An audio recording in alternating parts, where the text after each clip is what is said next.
unit ay baba nila sa 4 ang lamang ng OKC after ng tres na to ni Alexander Walker. 11 points na sa bench ng Wolves pero agad na binawi yan sa kabila ni Chet Holmgren.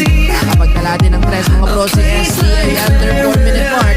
Nautakan pa niya sa play na to si Gobir. Naramdaman yung konting contact ng big man. Ayun, matik, dito ang official.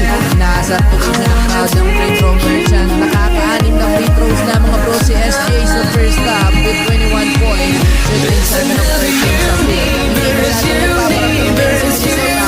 Ayan kung si Anthony Edwards na bullet sa first quarter. Another universe, parehas pa silang halak ng Pagkuna meron lang 5 points. Another universe,